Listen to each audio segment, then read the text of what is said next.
राधे राधे, हरे कृष्णा। अब गीता के 10वें अध्याय का मैं तो सुना रहा हूँ, जरूर सुने। एक दिन की बात है, मैं एक मैना को पढ़ा रही थी। इससे पति सेवा में कुछ विलम्ब हो गया। इससे पति देवता कुपित हो गए और उन्होंने शाप दिया, पापिनी तू मैना हो जा। मरने के बाद यद्यपि मैं मैना ही हुई, तथापि पतिवर्त्य के प्रसाद से मुनियों के ही घर में मुझे आश्रय मिला।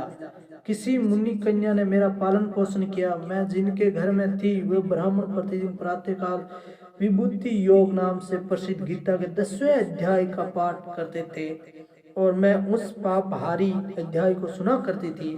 विहंगम काल आने पर मैं मेनका का शरीर छोड़कर 10वें अध्याय के महत्व से स्वर्ग लोक में अप्सरा हुई। मेरा नाम पद्मवती हुआ और मैं पद्म की प्यारी सखी हो गई। एक दिन मैं विमान से आकाश में विचर रही थी। उस समय सुंदर कमलों से सुशोभित इस रमणीय सरोवर पर मेरी दृष्टि पड़ी और इसमें उतरकर ज्यों ही मैंने जल क्रीड़ा आरंभ की, त्यों ही दुर्वासा मुनि आ थमके। उन्होंने वस्त्रहीन अवस्था में मुझे देख लिया। उनके भय से मैंने स्वयं ही एक कमलिनी का रूप धारण कर लिया। मेरे दोनों पैर तो कमल हुए, दोनों हाथ भी दो कमल हो गए और शेष अंगों के साथ मेरा मुख भी एक कमल हुआ। इस प्रकार मैं 5 कमलों से युक्त हुई।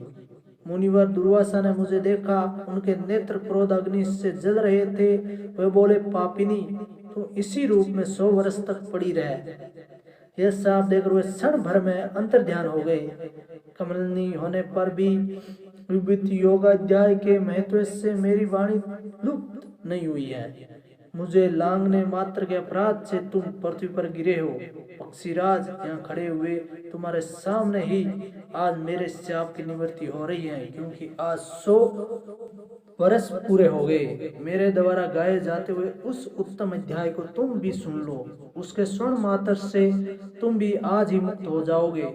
यूं कहकर पद्मिनी ने स्पष्ट एवं सुंदर वाणी में 10वें अध्याय का पाठ किया और वह मुक्त हो गई। उसे सुनने के बाद उसी के दिए हुए इस उत्तम कमल को लाकर मैंने आपको अर्पण किया है। इतनी कथा सुनकर उस पक्षी ने अपना शरीर त्याग दिया। यह एक अद्भुत सी घटना हुई। वही पक्षी अब 10वें अध्याय के प्रभाव से ब्रह्म कुल में उत्पन्न हुआ है। जन्म से ही अभ्यास होने के कारण शैशवावस्था से ही इसके मुख से सदा गीता के 10वें अध्याय को उच्चारण हुआ करता है। 10वें अध्याय के अर्थ चिंतन का यही परिणाम हुआ है कि यह सब भूतों में स्थित शंखचक्रधारी भगवान विष्णु का सदा ही दर्शन करता रहता है।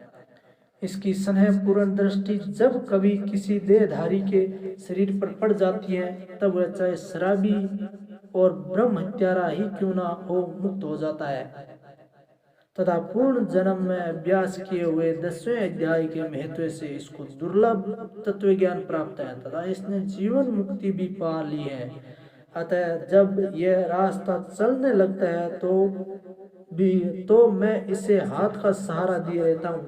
भृंगरीटे, यह सब 10वें अध्याय की महिमा है। पार्वती, इस प्रकार मैंने भृंगरीटी के सामने जो पाप नाशक कथा कही थी वही यहाँ तुमसे भी कही है। नर हो या नारी अथवा कोई भी क्यों ना हो, इस 10वें अध्याय के स्वर्ण मात्र से उसे सब आश्रमों के पालन का फल प्राप्त होता है। राधे राधे, हरे कृष्णा। आप अपने गीता ज्ञान ऑफिशियल यूट्यूब चैनल को जरूर सब्सक्राइब, लाइक, शेयर जरूर कर ले। हाँ, और बेल आइकन प्रेस करना ना भूले, जिससे आपको तुरंत नोटिफिकेशन मिलता रहे।